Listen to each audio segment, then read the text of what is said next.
Bonjour à tous et bienvenue, la vidéo d'avant-match pour France-Espagne. Vous n'aviez pas eu Anne de Le Foot en Cuisine pour le débrief de la rencontre de la France, vous l'avez pour l'avant-match. Salut Anne. Salut, merci pour l'invite. De rien, bah surtout que de ton côté, voilà, je te balance un peu à la foule comme ça en sacrifice d'entrée de vidéo. Ton cœur balance entre l'Espagne et la France, disons-le Ouais, clairement. bah écoute, j'ai toujours été 50-50 partagé, je le suis encore une fois. Ça n'a jamais été les matchs les plus agréables pour moi. C'est marrant parce que quand tu parles avec pas mal de binationaux, soit ils Mhm. ont une préférence, soit ils sont contents quoi qu'il. Moi, je le vis l'inverse. Je me dis à chaque fois que Mhm. le match, je le vis pas bien. Bon, là, il y a une ambiance un peu nulle autour du match, quoi qu'il arrive.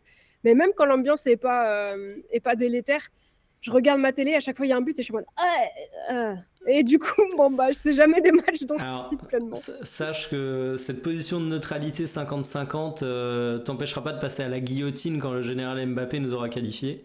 Et bah, c'est ok. Voilà. Je Et, passerai à la et guillotine. je me permets de prendre la posture du français arrogant, étant donné qu'on dit beaucoup que l'Espagne est arrogante, comme ça équilibrera un peu.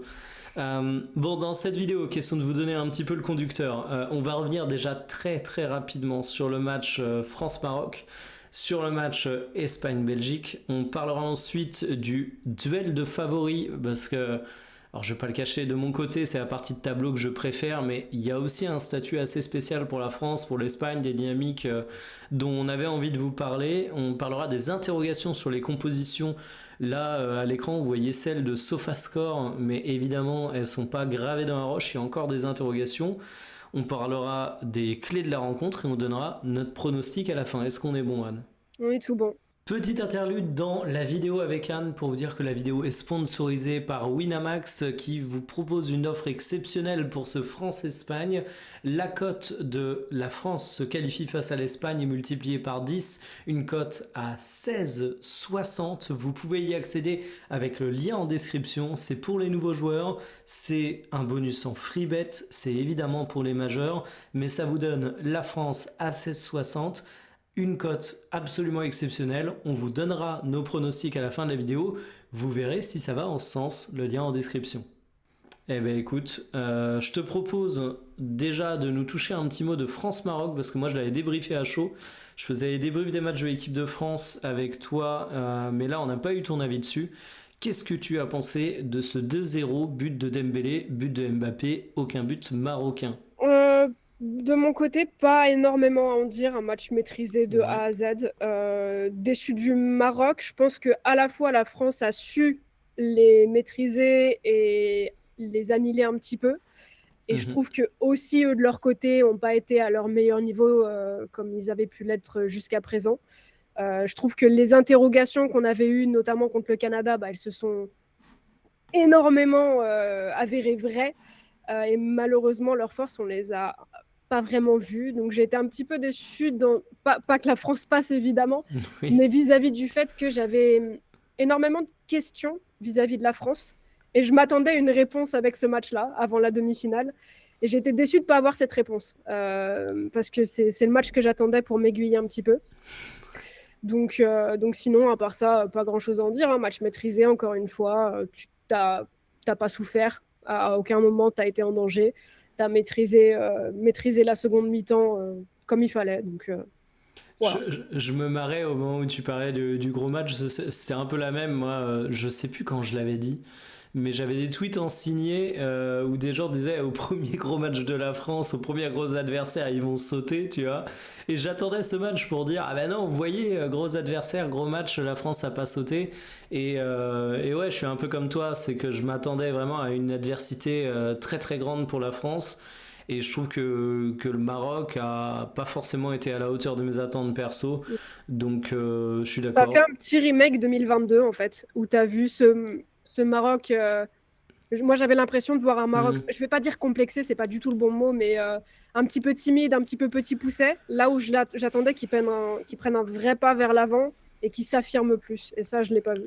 Ouais, je suis d'accord avec toi. Surtout que moi, bah, là-dessus, je me suis complètement planté. Parce que je pensais que le Maroc allait vraiment jouer de manière plus ambitieuse. Mm. Bon, on va pas faire le débrief sur le Maroc, mais je pense que notre constat, c'est le même. C'est que c'est cool pour la France, c'est une bonne France, c'est rassurant pour la France, mais pour la fameuse épreuve qu'on attendait tant, ce serait justement le match face à l'Espagne. Ou pas. On ou verra. pas, ou peut-être Bon, on a eu des surprises, donc bon, à voir. Après, oui, et Mais en tout justement, cas, oui, on enchaînement. va se rabattre là-dessus. Ouais. L'Espagne face à la Belgique de Rudy Garcia, où, disons-le clairement, toi tu étais pour l'Espagne, j'étais pour la Belgique. Évidemment. Bon, tu partais quand même un peu plus heureuse que moi dans la confrontation. T'étais du mauvais côté de l'histoire, c'est comme ça arrive. Ouais, après, oui, oui, bon, bref, dis-moi ton avis sur ce match. Non, pour moi, premier match de l'Espagne que j'ai vraiment pas du tout aimé. Mhm. Alors, on me parle beaucoup du Cap-Vert. Je suis pas d'accord que le match contre le Cap-Vert était une purge. Il y avait des petites imprécisions techniques, mais il y avait globalement quand même pas mal de choses assez intéressantes. Plus match d'ouverture, plus un Cap-Vert qui a montré par la suite qu'il y avait quand même une vraie équipe derrière tout ça. Est-ce que tu as vu Évidemment, le nombre c'est de followers de Wozniak? oui, pardon. Pardon, désolé, je Non, t'ai mais, coupé, mais non, évidemment, c'est un match que tu dois quand même gagner en principe, mais je suis loin d'être aussi négatif sur la lecture du match que beaucoup l'ont été. Hmm. Ensuite, Arabie Saoudite 5-0 ou quelque chose comme ça, bon, bah voilà, hein, RAS. Derrière, tu as le match de l'Uruguay, c'est littéralement le France-Paraguay. Ceux qui l'ont pas vu, c'est littéralement la même chose, avec peut-être moins de vis pour l'Uruguay et plus de violence gratuite. Ensuite, l'Autriche, bah, RAS, pareil, hein, t'es tranquille. Le Portugal, j'ai envie de te dire que l'Espagne a un énorme complexe vis-à-vis du Portugal. Donc, perso, j'attendais rien de ce match, si ce n'est vraiment. Si on pouvait une victoire, je me doutais qu'elle serait courte. Hmm. Euh, D'ailleurs, je trouve ça intéressant de dire que je ne pense pas que un autre adversaire aurait fait un match très différent. Je pense que le Portugal avait les moyens de faire un match serré et de vraiment fermer ça. Et tu regardes à l'Euro, si je ne dis pas de bêtises, France-Portugal, ça fait 0-0. Alors avec des équipes pas exactement les mêmes, on est bien d'accord, mais globalement, le Portugal, je trouve que c'est une équipe qui sait bien éteindre les matchs. Donc j'étais pas vraiment pessimiste pour l'Espagne suite à ça. Mais la Belgique, alors là, pour le coup, là, j'ai pas d'argument. Ça a été un match aussi faux possible. Un match où l'Espagne, je regarde les stats là, concède peu, c'est déjà ça de Mm. prix. Bah, à Mais l'image de tout le mondial. oui, effectivement, mais derrière produit de manière moins convaincante. Alors moi, je dirais que pour la production, elle est pour ce mondial intrinsèquement liée à la forme d'Oyarzabal. Euh, les matchs où il a bien joué, ça a été les matchs où on a beaucoup marqué. Ouais, et non pas la Yamal. Non, mais tu vois, en fait, ça me fait penser à. Je sais que tu écoutais à une époque le podcast Culture PSG. Et tu avais des moments dans la saison du PSG il y a quelques années où tu pouvais être le PLG d'Ander Herrera, par exemple, parce que Herrera avait une bonne période et Ouais. ils s'en amusaient dans le podcast en disant ça. Et tu vois, dire que l'Espagne est dépendante de la force d'Oyarzabal, malgré tout le respect que j'ai pour Oyarzabal, ça me donne un peu la même impression. Je sais Ouais, pas non, comment tu le vois, mais c'est mais. ça, pour ce mondial-là, en tout cas, jusqu'à présent, ça a clairement été ça. Contrairement à l'équipe de France, on a une équipe d'Espagne qui ne peut pas reposer sur ses individualités fortes, parce que tes individualités fortes font un mondial poussif pour être gentil. Parlons de Yamal. Bah, Disons les termes, parce que quand tu penses individualité en Espagne, tu penses Yamal, quoi. Yamal et Pedri. C'est les deux que Oui. je cible en disant ça. Pedri, c'est pas nouveau. Il a souvent été un petit peu décevant avec la Roja. Pas toujours, hein, je vais pas tomber dans l'exagération. En revanche, Yamal, je vois beaucoup de gens parler de montée en puissance. Moi, je vais parler de l'inverse. C'est une descente, hein, très clairement. Ah, et moi, j'y Euh, croyais à la montée en puissance. En fait, ah je bah me disais, j'y croyais aussi, mais quand je vois le ouais, match de la Belgique, je peux pas entendre qu'on me dise que ça monte. Ça descend clairement par rapport à ce qu'il faisait avant. Alors, est-ce que ça peut remonter par la suite? Je l'espère pour lui, je l'espère pour l'Espagne, je l'espère pas pour la France. Voilà, comme ça, je fais le tableau en complet. mhm. Mais je ne vois pas de quelle montée en puissance on parle quand ton dernier match est le pire et vraiment, à mes yeux, exécrable. Si je suis la première à critiquer Mbappé quand il est soliste et qu'il passe pas un dribble et qu'il est mauvais à mes yeux dans le jeu, je vais pas derrière féliciter Yamal quand il est pareil. Et sa deuxième mi-temps particulièrement contre la Belgique, elle est infâme quoi. Les, les mots sont balancés. Non, Euh, mais voilà, je pense que quand j'ai un avis tranché, je l'ai avec tout le monde. Bah, en fait, si tu veux, je donne ma tech et je te laisserai réagir. On a pas mal débattu du match de Yamal de notre côté avant de faire la vidéo. Moi, j'ai une position qui est moins sévère qu'Anne sur Yamal, mais on se rejoint peut-être un peu plus sur la description du collectif. En fait, moi, j'ai tendance à... Et d'ailleurs, c'est drôle, parce que je montrais les stats.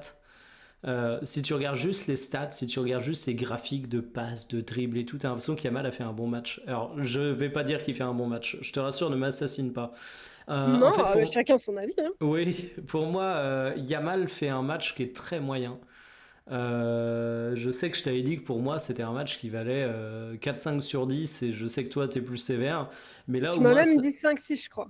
ah là, peut-être Ouais, même. j'étais Tu vois, gentil, hein. c'était le sentiment à chaud et là, c'est le sentiment à froid.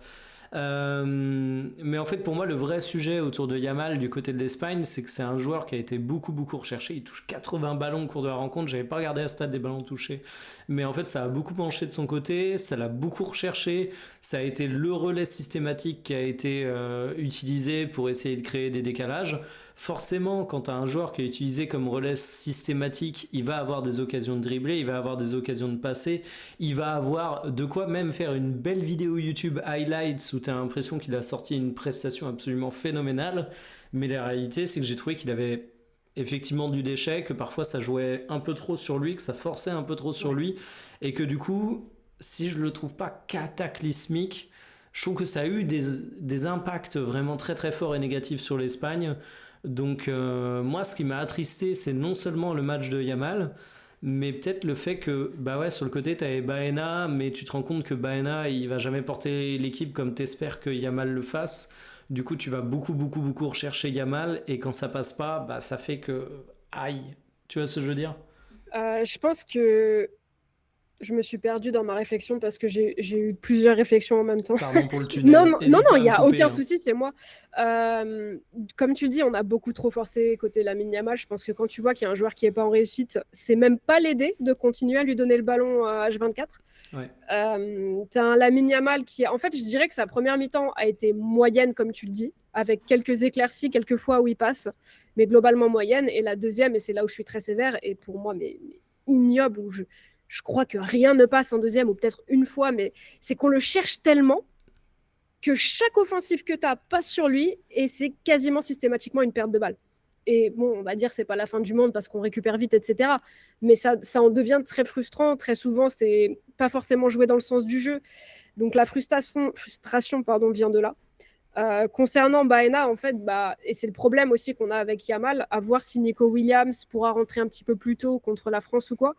Mais Baena, c'est plus un joueur qui va être dans cette caricature qu'on peut faire de l'Espagne à base de passes, qui va pas se créer énormément d'occasions, là où Yamal, lui, peut t'en créer de nulle part, lui peut t'amener de la percussion, du dribble, sa petite passe Dexter, qui est sa spéciale là, et t'as que ce profil-là en fait, vu que Nico Williams est blessé, enfin il revient de blessure et qu'en plus il n'est pas dans la forme de sa vie. Derrière ça, t'as que des profils, à part Victor Munoz éventuellement, mais on ne l'a pas vu jusqu'à présent, à mon plus grand regret. C'est des profils vraiment très tiki-taka, passe, Bah, création éventuellement, mais hmm. création quand tu as un bloc bas, c'est pas les profils qui sont les plus visibles non plus. Hmm. Donc ça appuie un petit peu sur ces problèmes qu'on peut avoir avec Yamal. Ouais, grosse possession de la part de l'Espagne, 68%. Donc évidemment, au bout d'un moment, tu as besoin de rechercher une solution qui arrive à débloquer un peu face à un bloc bas, comme tu disais. T'as que Yamal, tu te retrouves avec une rencontre qui du coup est très frustrante si Yamal est pas extraordinaire. Et au moins on s'accorde sur le fait que à minima, on peut dire qu'il n'a pas été extraordinaire. Je Ouais. crois qu'il se prend un 6 dans l'équipe. Il a été J'ai jugé vu avec... globalement des bonnes notes et je me suis dit peut-être que j'ai vu le match avec autre chose que mes yeux, mais je sais pas. Écoute, par contre, un critère de satisfaction pour l'Espagne, je sais que toi tu l'appelais depuis pas mal de temps, c'est Fabien Ruiz qui était titulaire, qui a été buteur, mais on va pas résumer son match à ça. Non, globalement, moi perso, c'était surtout le fait que je trouve Pedri largement en deçà de ce qu'il est capable de faire. Et je sais que Fabian, pour le coup, il a été mis à l'écart suite au match du Cap-Vert. Et j'ai pas vraiment compris pourquoi, honnêtement, parce que son match était loin d'être mauvais. Et Pedri, ça a été très poussif pendant toute la compétition. Donc ça a finalement. Alors je pensais pas, très honnêtement, qu'il allait être sur le banc. Je crois que je t'avais même dit, il ne le sera pas parce que c'est Mhm. Pedri, mais ça mériterait. Donc pour moi, c'était amplement mérité pour Fabian. Et puis je suis très contente de voir qu'en plus, ça a payé dans la foulée.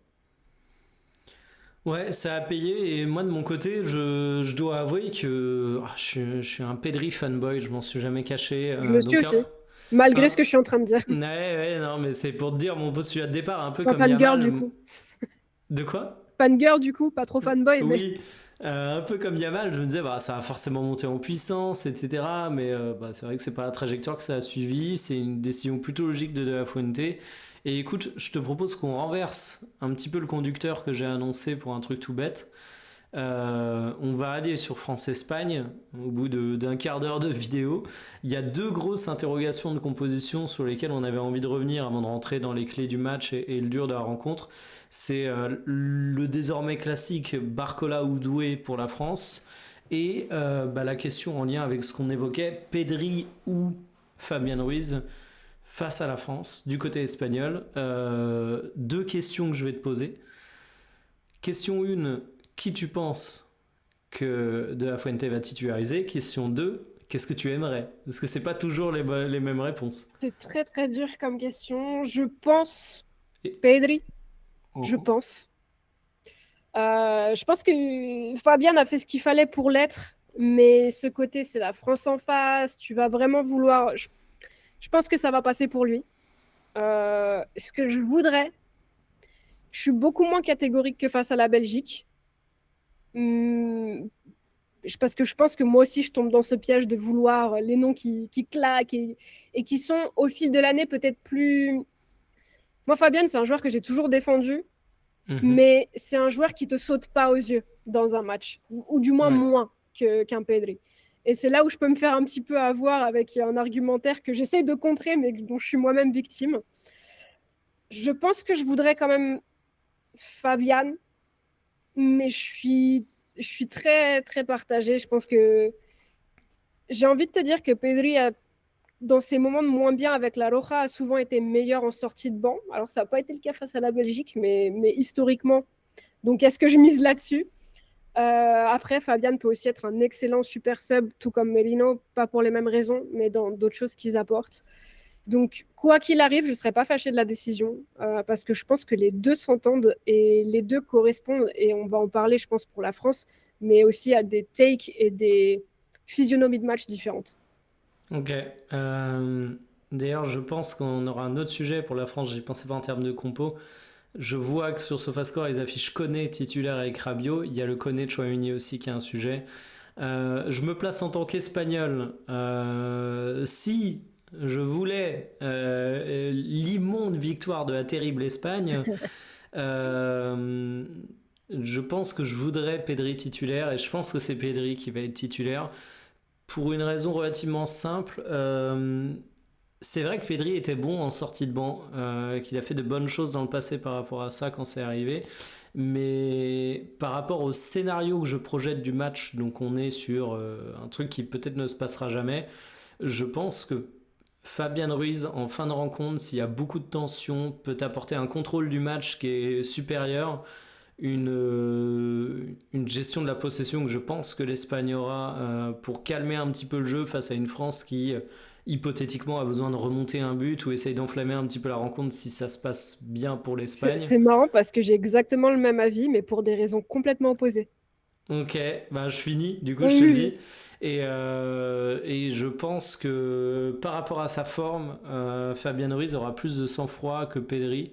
Et j'ai peur du côté Pedri, s'il est entrant, t'as le côté j'ai pas débuté le match phare de l'Espagne, je suis entrant, il faut que je prouve que si on se qualifie en finale, j'ai le niveau et qu'il en fasse un petit peu trop. Je vois un peu Fabien Ruiz Ouais, comme un joueur plus discret mais qui je serait capable m'inquiète d'être pas plus de ça solide. pour Pedri. Je m'en Ok. inquiéterais pour d'autres, pas pour Pedri. Je trouve qu'il est très souvent, il a la tête assez froide pour le coup. Là où je disais pour des raisons opposées, c'est au contraire, je pense que Fabian, dans le scénario où tu as un but à remonter, vu la forme du moment, serait bien plus intéressant. Dans ses Ouais, petits tu pars du côtés, scénario inverse, ouais, que ce soit dans les l'Espagne qui doit petits remonter. côtés, tu sais, son positionnement dans le demi-espace gauche qu'il peut avoir Hmm. au PSG et qu'il a eu aussi avec Aloha, c'est pour ça que je le mentionne. Ça, c'est un truc que Pedri, dans la forme dans laquelle il est, ne fait pas, n'amène pas de danger, a les capacités de contrôler le terrain. La preuve, tu regardes quand Pedri est titulaire, l'Espagne a la balle, il n'y a pas de souci à ce Oui, oui, niveau-là. oui. J'ai aucune inquiétude. Là où j'ai de l'inquiétude pour Pedri, c'est qu'il a pas jusqu'à présent, il n'a pas cette passe magique, il n'a pas ce truc qui va tout te casser 3-4 lignes. Bon, j'exagère un peu avec les 3-4, mais tu as l'idée. Hmm. Euh, il n'a pas la spontanéité dans une grosse frappe de loin. Enfin, tu vois, il n'a pas ce petit truc-là que Fabian a.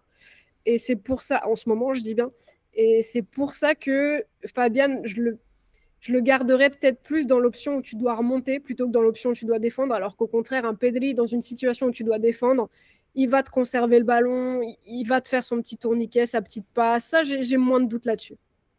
Ok, ouais, intéressant.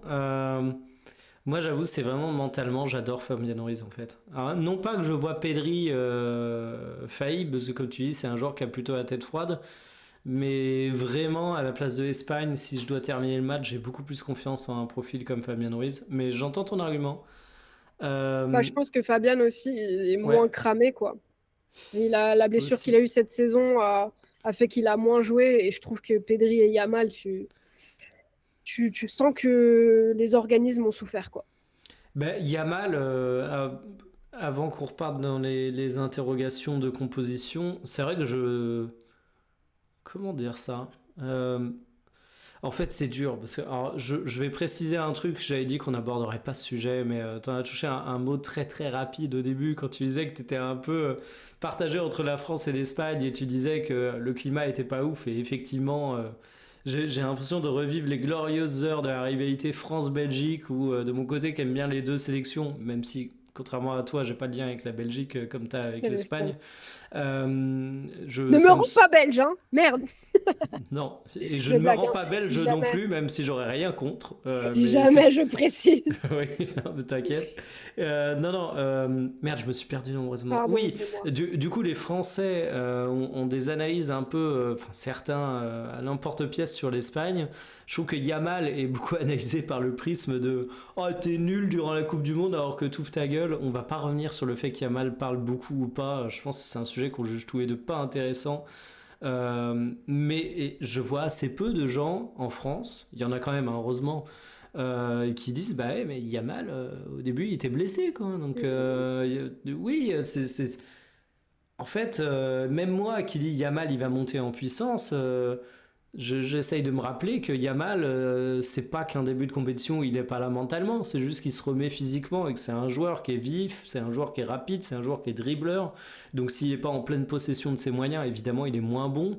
Il y a ce sujet dans les performances de Yamal et j'ai l'impression qu'on le met pas au cœur des débats là. Et un joueur qui, en début de saison, avant même de parler de l'avant-mondial, a une blessure qui détruit la carrière de beaucoup de footballeurs, surtout dans son profil. Donc, et ça, c'est une C'est vrai. blessure qui m'avait fait très très peur à l'époque, dont il a semblé se remettre pas si mal, mais je reste extrêmement méfiante sur le long terme, perso. Et sur le côté fraîcheur de Fabian Ruiz, je vais aller à ton sens en ajoutant que Fabian Ruiz a loupé des matchs à cause de sa blessure, mais pour le coup, contrairement à Yamal, c'est pas une blessure où tu peux dire que ça va entacher ses capacités, etc. On sait que du côté du Paris Saint-Germain, Ruiz a eu un côté, même certains médias parlaient de presque de l'agacement dans le staff du PSG parce qu'il était extrêmement prudent avec ses sensations. Ruiz était apte à des moments, mais il voulait pas jouer pour pas prendre de risques. Du coup, il est vraiment frais, quoi. C'est pas, il est vraiment frais parce qu'il revient des croisés, quoi. Non, c'est ça. Et puis, c'est une blessure, une fois que t'es remis, a priori, t'es remis. Donc Hmm. non, non, clairement, je pense qu'il y a une vraie différence à ce niveau-là aussi. Le duel du milieu de terrain du côté de l'équipe de France, il va se faire entre le combattant de MMA et podcasteur préféré des Français, à savoir Aurélien Tchouameni, Ben, et le joueur de Aroma dont tout le monde s'en fout en dehors des matchs d'équipe nationale où tout le monde se dit bah en fait Manu Koné il est hyper bon. C'est donc Chouameni Koné. Koné, on n'en a pas parlé, mais qui à mon goût était J'ai toujours du mal avec les questions d'homme du match ou autre, mais je le mets dans le trio des grands gagnants de France-Maroc. Même un statut d'homme du match me choquerait pas. Après Mbappé, buteur, passeur décisif, il y a 2 buts, donc évidemment Mbappé rafle tout. Mais Koné, match énorme et malgré tout risque de banc. Même question, tu penses qu'il va y avoir quoi et qu'est-ce que tu souhaites pour la France? Je pense que ce sera Tchouaméni titulaire. J'ai assez peu de doutes là-dessus. Ouais, moi aussi. Euh, Ce que je voudrais, honnêtement, je sais pas. Je trouve que Koné mérite sa place. Il a fait un très bon match. Je trouve pas non plus ça déconnant de mettre Chouameni dans une volonté plus défensive, plus attentiste, de vouloir gérer un petit peu plus, de vouloir avoir une solidité et peut-être une expérience aussi plus marquée. Comme pour l'Espagne, les deux choix me choqueront pas. Je pense que Hmm. l'un grâce au mérite, l'autre grâce au côté peut-être un petit peu plus cérébral de l'approche de la rencontre. Je saurais pas te dire là-dessus. Moi, il y a 2 arguments pour Chouameni où je le vois titulaire et où j'ai aussi assez peu de doutes, quitte à ce qu'on passe pour 2 énormes merguez, hein, mais le premier argument, il est un petit peu mineur, mais je peux pas m'empêcher de me le dire. C'est que Chouamini joue au Real Madrid et c'est tout con, mais quand tu regardes l'équipe en face, il a de l'expérience de manière générale de par sa carrière plus que Manu Koné. Il est habitué aux rencontres de très très haut niveau, mais en plus, quand il se retrouve face à Olmo, Pedri, Yamal, Oyarzabal, ces joueurs On qu'il affronte connaît. toute l'année. Euh, et deuxième argument, il y a la formule chasse naturelle, il part au galop. On parle beaucoup, oh, Didier Deschamps, c'est sa dernière Coupe du Monde, donc il se lâche, il joue avec 4 attaquants, etc. Ok, mais Didier Deschamps, il a quand même toujours une idée très précise de ce qu'il veut pour cette équipe de France. C'est pas pour rien qu'on a un Adrien Rabiot au milieu de terrain et que un joueur comme Cherki a perdu des points avec certaines entrées. Enfin bref, vous voyez là où je veux en venir. Aurélien Tchouameni, joueur plus conservateur que Manu Koné. En face, c'est l'Espagne. Je dis même pas que c'est le mauvais choix en plus, parce que j'ai l'air de critiquer Deschamps en disant ça. Je le critique pas du tout, mais juste ça m'a l'air d'être un move assez Deschamps-esque que de Et la plot privilégier twist, ce Tchouameni. sera N'Golo Kanté.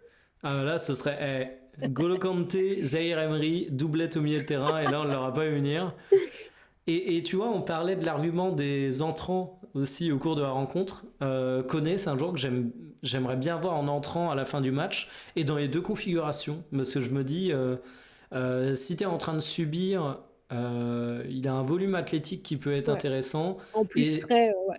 ouais, et si tu dois remonter le match, bah là, c'est un apport offensif qui est nettement supérieur à celui de Chouameni.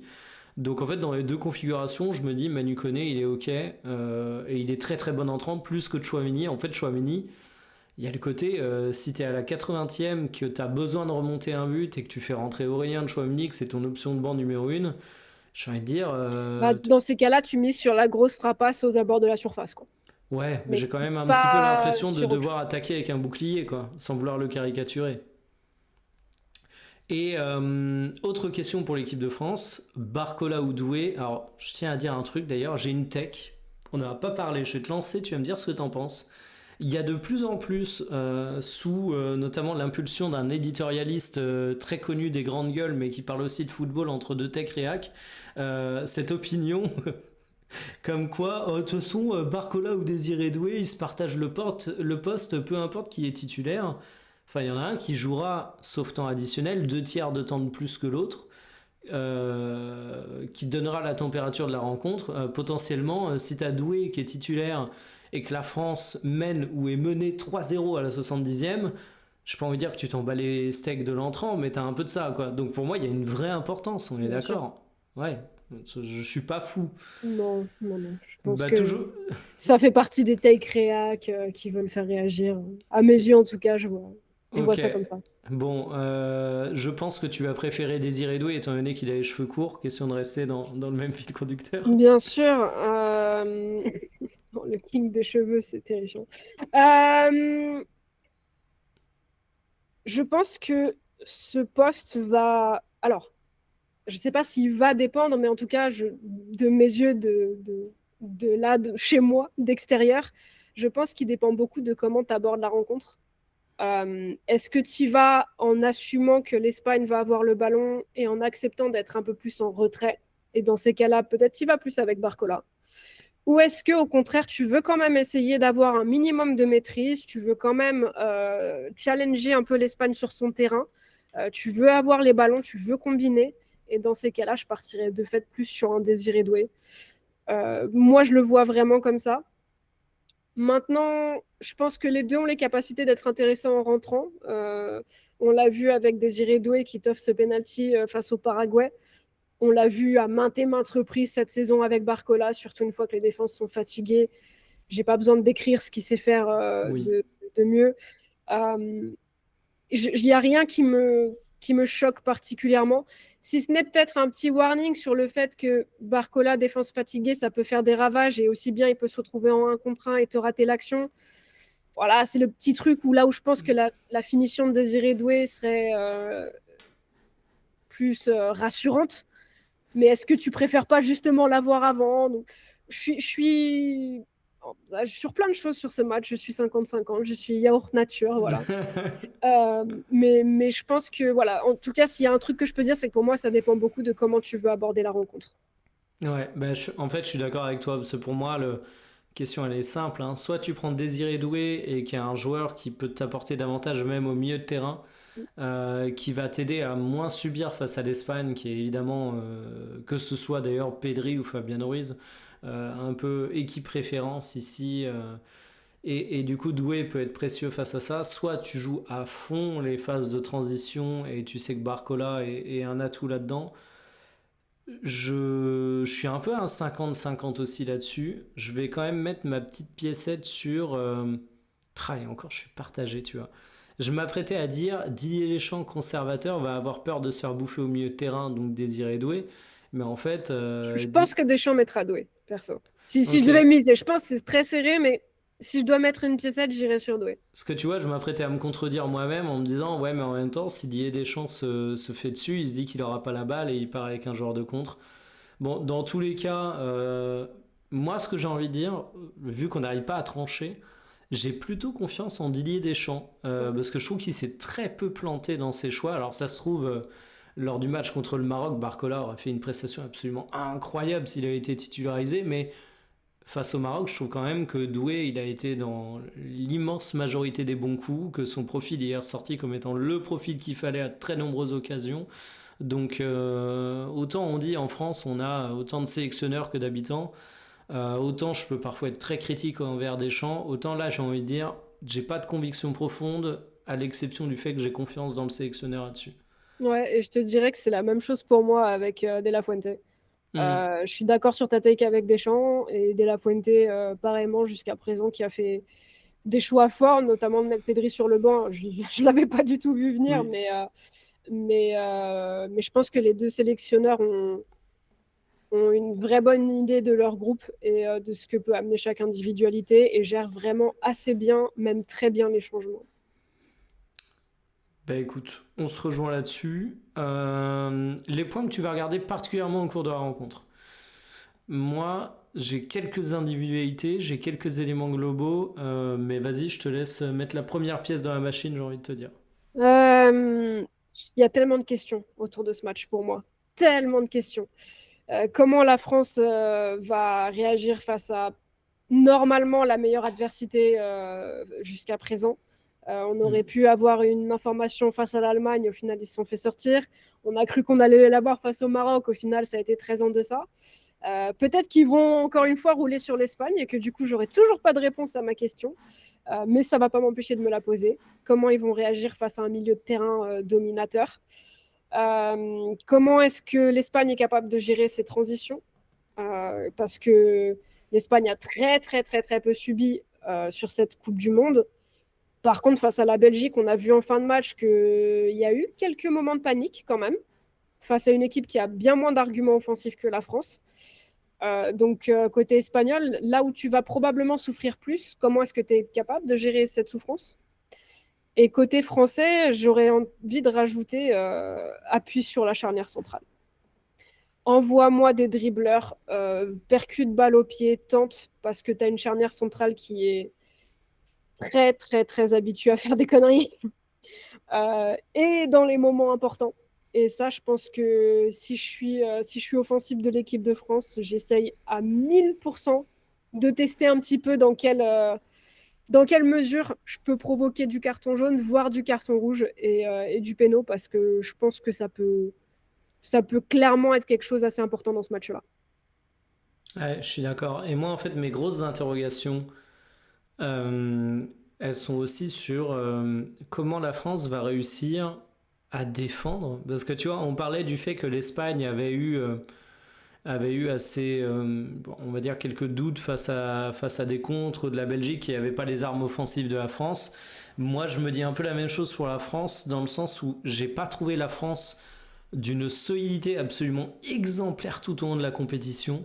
J'avais fait un tweet où je citais, je sais plus quel compte d'actualité football qui disait est-ce qu'on peut parler du mondial de Lucas Digne en mode faut dire les termes, Lucas Digne il est exemplaire et moi je disais ouais ben Lucas Digne il gagne un peu par défaut parce que Théo Hernandez il est claqué au sol et on m'avait dit oui enfin c'est pas de sa faute s'il n'y a pas de concurrence et en fait moi j'ai oui Mais ok ça le rend pas meilleur pour autant. voilà, mais ça ne le rend pas meilleur pour autant. Il faut voir ce que Digne a affronté. Et bah justement, Hakimi, d'où le lapsus, il l'avait en vis-à-vis, mais c'était pas du tout, du tout, du tout un grand Hakimi. C'était pas du tout, du tout un grand Brahim Diaz en face. T'avais pas une série. Enfin, c'est vraiment. Alors on peut dire que jusqu'à présent, c'est pas non plus un grand Yamal. Mais après, il a le droit de Ouais, se réveiller aussi. voilà. Mais Et en par fait, contre, s'il se réveille, ben, c'est ça ça que je peut me faire dis. très mal. En fait, je me dis que les deux latéraux français m'ont pas rassuré depuis le début de la compétition alors qu'ils n'ont jamais eu des gros clients en face d'eux. Je force un peu en disant ça, mais je pense que tout le monde aura Bonne compris. idée. La charnière centrale, on a eu quelques très belles prestations, mais pour autant, bah, c'est un peu la même chose. Est-ce que je suis 100% rassuré pas forcément. Et alors, il y a un truc qui est formidable aussi, c'est que Mike Maignan, il réussit ou il rate sa compétition. Tu vois, on n'a tellement pas eu d'adversité, entre guillemets. Ouais. Encore une fois, hein, sans vouloir tirer à boulet rouge sur les Marocains, sur les Suédois ou autres, que je trouve que Mike Maignan, je suis incapable de te dire s'il fait une bonne Coupe du Monde ou pas, quoi, tu vois. Bah, c'est un petit peu ce qui me blase perso sur ce mondial, c'est que en fait, à chaque fois, tu peux battre que les équipes que tu affrontes, mais à chaque fois, j'en reviens à me dire, ouais, mais il y avait pas grand monde, quoi. Il y avait pas grand monde. Et Mike Maignan, moi, je me dis, contre la Norvège, il lance son mondial, t'as un péno arrêté, t'as, je crois, une autre très belle parade. Alors, t'as Et un derrière, péno il se passe plus arrêté rien. et 1,5 arrêt par match. Ouais, voilà. Alors après, c'est Et pas que des derrière. arrêts, hein, les prestations d'un gardien de Non, but, mais bon, mais voilà. bon, t'as quand même. Ouais, t'as quand même un manque d'adversité qui, perso, me blase un petit peu, honnêtement. J'espère que maintenant que tu as 1, 2, 3, 4 en demi-finale, on va se régaler. Mm. Sur l'autre demi-finale également, peu importe qui en sortira vainqueur, j'espère en tout cas qu'on aura le droit même pas forcément à des scores fleuves, mais à une vraie adversité, à une vraie rencontre où ça se donne Mm. coup pour coup en termes de niveau et de talent sur le terrain.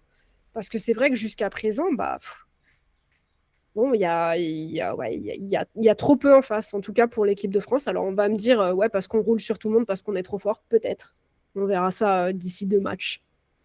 Ouais, non, je suis d'accord. Et tu vois, côté espagnol, ok, Yamal est pas en forme, mais moi j'aime bien le mondial d'Olmo. Mm. Olmo, Olmo a toujours été très très bon avec l'Espagne. mais tu vois, c'est marrant, parce que Olmo, moi je le vois vraiment comme un joueur cyclique. Et je me disais qu'il était en bon cycle là, mais en fait, t'as raison, c'est juste qu'il est moins cyclique avec l'Espagne que ce qu'il peut Non, être en avec club. l'Espagne, il a toujours été, bah, Ouais. même à l'Euro, c'est un peu le même constat quand Pedri est absent et Olmo, vraiment, on prend même pas la relève, je vais te dire. Enfin, il emmène l'équipe à Mm. un autre niveau. Ouais, non, mais alors, tout ça pour dire qu'en tout cas, Olmo est dangereux. Oyarzabal, je pense qu'il peut te sortir un gros match aussi. S'il est dedans, je pense Ouais. que ça va être très compliqué pour la France. Pas impossible, mais très compliqué dans le sens où quand Oyarzabal est bon, l'Espagne est très bonne. S'il est moins bon, par contre, là, on peut tomber dans le match chiant. Ouais. Chiant dans le Interroga... sens ennuyeux, pardon. Ouais, ouais. Interrogation de mon côté sur le match de Michael Olise. Je suis très curieux de voir ce qu'il va faire au cours de la rencontre.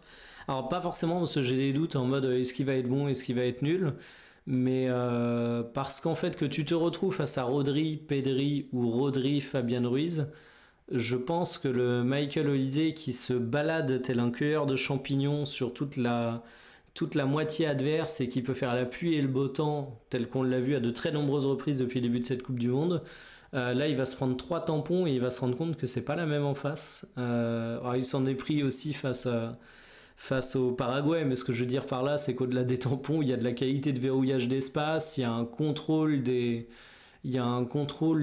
pressings collectifs avec l'Espagne que je trouve intéressant et je me demande à quel point Olysée va pouvoir faire parler son football ou pas. Alors, je te rejoins et j'aurais une contrepartie plus positive qui est de dire il suffit qu'il passe un dribble pour que l'espace s'ouvre derrière. C'est vrai. Et ça, il est capable de le faire. Donc, je suis d'accord avec toi. Je pense que ça va être intéressant de voir dans quelle mesure il est capable de répondre à un milieu de terrain plus qualitatif, très simplement, que ce qu'il a Oui, affronté oui. jusqu'à présent. Mais s'il arrive à s'élever à ce challenge, ça peut faire extrêmement mal à l'équipe d'Espagne. Ouais, je suis d'accord. Bah, de toute façon, alors on a eu des interrogations sur qui était titulaire suivant l'approche du match, à quel point la France laisse le ballon ou pas. Euh, Moi, mon interrogation, c'est est-ce qu'il y aura 55 ou 65% de possession pour l'Espagne, mais à aucun moment j'imagine la France avoir plus le ballon que l'Espagne. J'ai du mal à l'envisager aussi. Et je pense Ok. que, en fait, tout bêtement, parce que Deschamps aura pas de problème à le laisser. Oui, Je oui, pense que oui. si Deschamps voulait l'avoir, on pourrait peut-être se poser un peu plus la question. Mais je pense c'est même pas quelque chose qu'il va chercher à faire tant que ça. Je pense qu'il peut chercher à vouloir en avoir plus que d'autres Oui, adversaires oui. de l'Espagne, mais je pense pas qu'il cherchera à en avoir plus que l'Espagne du tout. Ouais, donc pour moi, c'est même pas une bataille qui se fera là-dessus. Il y a un point, par contre, qui m'intéresse, moi, et où pour le coup, je vois la France bien supérieure à l'Espagne, c'est l'aspect athlétique. Ouais, je suis d'accord. Je- J'ai assez peu de doutes là-dessus aussi. Je pense que l'Espagne face à la Belgique, tu sentais qu'il y avait de la fatigue. J'avais un peu peur pour les Bleus post-Paraguay à cause de la chaleur du match, de la tension du Hmm. match. J'avais peur pour les organismes et ça s'est pas vraiment ressenti. Je pense que maintenant, avec le temps, ça a eu le temps, désolé de me répéter, de se digérer. Hmm. Non, physiquement, je pense que l'équipe de France est quand même au-dessus. Mais, et là, ça va être plus en faveur de l'Espagne, je dirais attention dans la mesure où l'Espagne est une équipe qui est capable d'endormir. Et si Hmm. elle t'endort, on n'en a rien à faire que tu sois au-dessus physiquement. Et ça, faudra se méfier de ça. Ouais, ouais, je suis d'accord. Moi, on en reparlera dans nos pronostics à la fin de la vidéo. On se les a déjà échangés en off. Je suis curieux de voir à quel point le match va s'enflammer ou pas, mais limite, j'ai envie de dire, s'il s'enflamme pas, en tant que supporter de l'équipe de France, je me méfierais beaucoup. Et plus ça tourne, match de ping-pong, attaque-défense, irrationalité, je suis confiant pour la France et j'aimerais bien un match où la France arrive à créer cette folie, parce que le côté gauche où tu as Rabiot, Doué ou Barcola et Mbappé qui dézone, je pense que ça peut faire mal, parce que Rabiot, on en parle très peu, on a beaucoup parlé des milieux espagnols qui ont évidemment des qualités absolument énormes et qui, à mon goût, sont de meilleurs joueurs intrinsèquement, mais je pense qu'un profil comme Rabiot au cours de cette rencontre, il a une carte à jouer, surtout si le match arrive à partir un petit peu dans ce côté ouverture qui dépendra. J'ai même du mal à savoir comment tu peux faire, toi qui connais mieux l'Espagne que moi, comment tu peux faire dégoupiller un peu ou perdre du sang-froid à l'Espagne. Ça va être très marrant comme take. Mais ne serait-ce qu'un Yamal en forme peut te faire basculer le match dans quelque chose de ping-pong. Parce qu'un Hmm. Yamal en forme, ça va te faire que tu vas te projeter beaucoup plus, que tu vas être beaucoup plus dans l'attaque tranchante, et Ouais. donc, conséquemment, beaucoup moins dans la maîtrise au milieu de terrain. Donc, c'est pas quelque chose que la France peut faire nécessairement, mais le premier truc qui me vient à l'esprit, c'est ça, bizarrement. Après, je C'est pense vrai. que tu peux le faire aussi en réussissant à faire déjouer le pressing, la récupération, en étant efficace, c'est pas le bon mot, mais en étant rapide sur les transitions. Ouais. Pas que les transitions, mais ne serait-ce que le jeu en phase de construction, contrôle, passe, contrôle, passe, tu vois.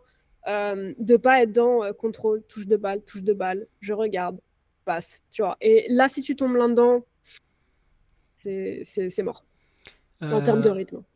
Qualité d'appel de Kylian Mbappé face à la charnière espagnole. Si je te lance là-dessus. Je, je te dirais pas grand-chose. Je pense que c'est une charnière qui est capable de gérer ça. Hmm. Aussi bien dans l'intelligence de placement que dans les capacités physiques pour Koubarsi. Pas forcément. Alors, si Kylian arrive à vraiment parfaitement timé l'appel sur le hors-jeu, là, je pense que c'est mort.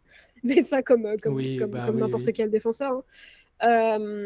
Maintenant, comme je l'ai dit tout à l'heure, je pense qu'il faut clairement insister là-dessus. Parce que oui, tu as les capacités de répondre côté Koubarsi et côté Laporte, mais tu as aussi les capacités de faire une bêtise. Donc c'est quelque chose qui, pour moi, peut être une des clés et sur lesquelles il faudra insister côté français.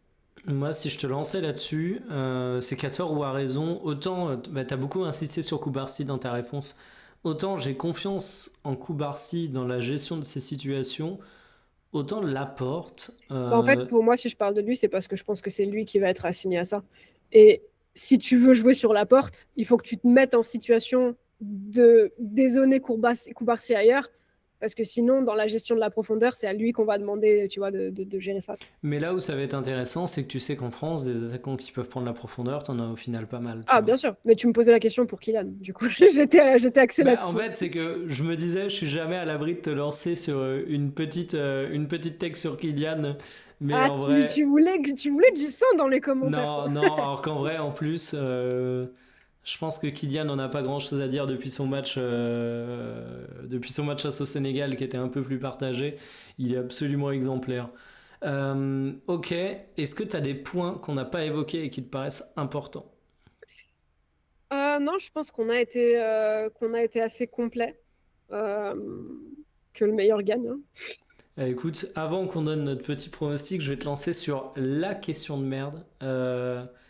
Est-ce que Rajoy avait... Non, non, non, non, pitié. Je sais pas sur quoi Rajoy, tu c'est partais. le ministre qui a... Ah, L'ex-ministre, pardon, ex, j'avais c'est déjà important. zappé son nom. Non, non, Bon, tu pitié. peux.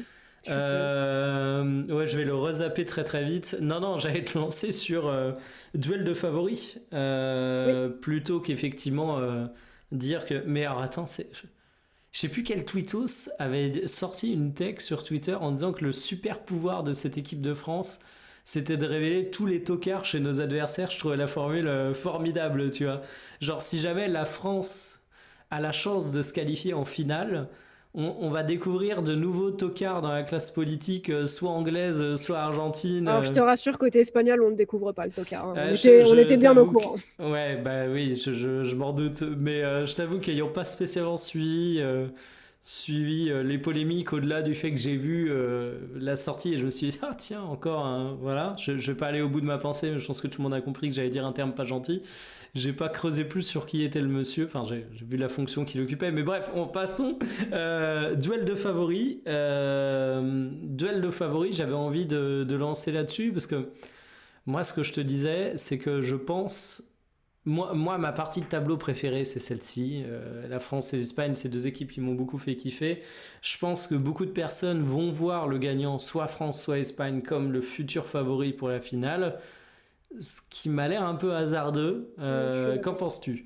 Je suis entièrement d'accord. Ça me fait le même effet que la finale de Champions, où c'était le fameux Bayern au PSG. C'est eux qui vont gagner. Non, c'était. Oui, si, c'était ça. Ouais. C'est eux qui vont gagner la finale. C'est ce qui s'est passé, mais de manière bien moins catégorique que ce que beaucoup avançaient. Mm. Et j'ai la même sensation ici, en fait. C'est parce que tu as deux équipes en face qui, certes, ont galéré, mais qui ont fait preuve d'une abnégation et d'une persévérance. Alors, l'Espagne aussi, dans une moindre mesure, quand même, parce que ça a été sur moins de matchs. Mais je me méfie comme de la peste des deux équipes en face parce que d'être constamment capable de... Tiens, c'est quelque chose qui est intéressant, c'est que ni l'Espagne ni la France n'a été menée jusqu'à présent. Donc ça aussi, c'est un point de la rencontre, on n'en a pas parlé, mais Ah, j'avais pas capté. comment l'équipe va réagir face à ça? Celle qui va être menée si ça arrive, parce que peut-être qu'on sera sur un 0-0 en 120 minutes. Mais si ça arrive, comment tu es en capacité de réagir? Cette question, on l'a pas. Par Mhm. contre, de l'autre côté, on a la réponse. Et la réponse, elle est assez terrifiante, je trouve. Parce que tu as une Argentine qui est capable de te faire ça en 10 minutes. On va dire, ouais, l'Égypte a troll. Ok, mais le fait est qu'ils l'ont fait. Et qu'ils ont surtout cette confiance de l'avoir fait. Et ce précédent de l'avoir fait à de multiples reprises. Idem Mhm. pour les Anglais. Et je me méfie comme de la peste de ça. Je suis entièrement d'accord avec toi. Moi, j'ai un mot qui est pas très gentil pour qualifier ces deux équipes, mais qui représente parfaitement ma pensée, sans forcément l'immense connotation péjorative que ça peut avoir. c'est que c'est deux équipes mauvaises herbes en fait. C'est que oui, tu kiffes plus en regardant la France, dans une moindre mesure, tu kiffes plus en regardant l'Espagne, mais en attendant, l'Angleterre, l'Argentine, comme tu disais, c'est une résilience de fou furieux. C'est des équipes où moi je vois gros comme une maison qui sont capables de te sortir un match où tu te dis, je vais dire l'Angleterre, je pourrais dire Argentine. L'Angleterre a joué de manière dégueulasse. L'Angleterre s'est fait dominer tout le long. L'Angleterre aurait dû s'en prendre 4. Mais à la fin, l'Angleterre a gagne sur un vieux but de raccro où Harry Kane il marque de la fesse droite. Tu vois. Bah, Portugal 2016, hein, j'ai envie de te dire. Oui. On a vu que ça existe, hein. Voilà. Donc, duel de favoris, certes. Mais là-dessus, on est tous les deux un petit peu raison gardée, on va dire. Ouais. Et terminons avec notre pronostic, ma chère Anne. Est-ce que tu vois davantage l'Espagne? Est-ce que tu vois davantage la France? Pour toi, ça revient à ce que je disais, est-ce que c'est plus papa ou maman, quoi? Non, Avant de découvrir nos pronostics, j'introduis cette partie avec le sponsoring Winamax qui aide la chaîne et la vidéo. Ils ont une offre absolument exceptionnelle durant cette Coupe du Monde. C'est la cote de la France qui se qualifie, qui est multipliée par 10 en free bet, mise maximum de 10 euros. Pour les nouveaux joueurs et évidemment pour les majeurs, vous avez une cote de 16,60 pour la France qui se qualifie avec l'Espagne. Vous pouvez y accéder avec le lien en description. En plus de ça, ça aide la chaîne. Je vous laisse découvrir si notre pronostic va en ce sens ou pas. Et vous allez le voir, vous aurez peut-être une ou deux petites surprises. Je le redis, le lien en description. Je vous laisse à la suite. je pense que, objectivement, de ce qu'on a vu sur la compétition, je mettrais un léger avantage à la France, beaucoup plus moindre que ce que je lis à droite à gauche. Pour donner un ordre d'esprit, je serais plus dans le 55-45 côté France qu'autre chose. Maintenant, c'est mes deux pays. Donc, je vais partir sur le choix du cœur. Un match nul. Voilà. Ok. Un match nul, les deux qualifiés. Non, le pire c'est que je rigole de ça, mais le pire scénario pour moi, c'est qu'ils s'affrontent en finale. Donc, je préfère que ce soit en demi-finale, comme ça, je peux Oh. kiffer la finale et être à fond derrière une équipe plutôt Non, que. t'inquiète pas, le pire scénario, pas si improbable que ça, c'est un recours administratif de la FIFA sur un coup de fil de Donald Trump et les États-Unis qui se retrouvent à affronter l'Angleterre en finale. Ouais, j'entends. Et possible en plus. Eh ben, attention. Donc, ouais, non, je Euh, vais partir sur un petit match nul, ok. 0-0, 1-1. Je pense que je vois peut-être un petit peu plus un match fermé couvert. Donc, voilà, je partirai là-dessus. Ouais, je vais être méchant, hein, mais du coup, tu sais très bien qu'à la fin, il y en a qu'un qui se qualifie. Si ça va au tir au but qui passe, vas-y, mouille-toi. Au tir au but, La loterie, c'est comme pas on ce dit que en je France. souhaite. Je dirais peut-être l'équipe de France parce que tu as un gardien qui est plus spécialiste que l'autre. Hmm. Et peut-être des tireurs qui ont appris du passé. Bon, j'irai un petit peu plus là-dessus. Ouais, Mais le donc, choix du cœur, c'est que ce soit une séance qui dure jusqu'à 18h et tout le monde réussit et tout le monde rate et puis ça continue, quoi. très bien. Ça se défend, hein. Bon, de mon côté, je suis pas tiraillé par un double amour, ce qui m'empêcherait pas de vous dire l'Espagne si je pensais que l'Espagne allait passer. Mais en l'occurrence, moi, je pense que c'est la France. Par contre, j'ai une tech. On se posait la question. Selon toi, elle n'est pas unpopular. Vous me direz en commentaire si vous sentez ou pas cette configuration de match. Ça va être très drôle de le ressortir quand il y aura eu 4-3. Mais moi, je serais pas du tout étonné d'un petit 1-0 pour la France. Et un match où finalement, comme tu disais, l'Espagne contrôle pas mal la rencontre. Alors après, c'est risqué, hein, parce que pour casser mon 1-0, il suffit qu'il y ait un Yamal en forme. Il suffit que le match bascule dans l'irrationalité, qu'à un moment il y a une équipe qui veuille à fond remonter un score, qu'elle s'ouvre bien plus, et des deux côtés il y a les qualités pour sanctionner. Donc c'est un prono qui peut très très vite devenir ridicule, j'en ai Mm. conscience. Mais question de me mouiller, ouais, un petit 1-0 pour la France, c'est pas le truc qui m'apparaît comme le plus déconnant du monde. Non, puis c'est ce que je te disais tout à l'heure. Je pense que l'Espagne, c'est pas une équipe qui va paniquer si tu as un 0 à la 60e. Je pense que c'est Hmm. une équipe qui peut temporiser pendant longtemps. Enfin, ceci dit, je dis ça, elle a jamais été menée. Donc, est-ce qu'au Oui, contraire, elle panique en étant menée? Mais en tout cas, elle a jamais paniqué quand il y avait match nul jusque très tard dans le match. Ça a été patient, etc. Donc, je partirais plus là-dessus. Et jusqu'à présent, tu as réussi à mettre ce but qu'il fallait. Mais face à une équipe de France, c'est aussi possible que tu n'y arrives pas. Donc le 1-0 est pas déconnant, même si, comme tu le dis, ça peut très vite exploser avec les contres. Bon, eh bien, je conclurai en te remerciant et en souhaitant à Yamal de passer un mauvais anniversaire, hein. Rien de personnel contre lui, mais je pense que s'il Alors, pouvait se faire éliminer à l'aube de sa... oui, à l'aube, j'allais dire, c'est aujourd'hui l'anniversaire. Moi, je veux bien qu'il passe un mauvais anniversaire et que ça aille mieux demain, hein. C'est aujourd'hui, c'est le 13 effectivement. Donc je souhaite de bien mal commencer sa 19e année. Ou de Voilà. trop célébrer. Je te laisse maître de tes propos et encore une Non, fois, le bah, général Mbappé s'occupera de toi. moi, je souhaite une belle rencontre. Non, tu sais ce que je souhaite, c'est qu'il n'y ait pas de controverse. Ça va pas au-delà de ça. J'ai envie de te dire, t'aurais plus vite fait de souhaiter un quintuplé de Zahir Emery, hein, parce que Ouais, non, il y en mais a je veux déjà dire des controverses qu'il de y aurait merde. pas non, de controverse sur le terrain, je veux dire en arbitrage. Que ce soit. Alors, les gens trouveront toujours à dire. Mais entre gens sensés, qui sommes en capacité de pas crier au scandale au moindre truc, je souhaite que ce soit bien arbitré, qu'on ait un Mhm. beau match, du beau football, qu'il y ait le moins de tension possible et le moins de conneries possible, et voilà.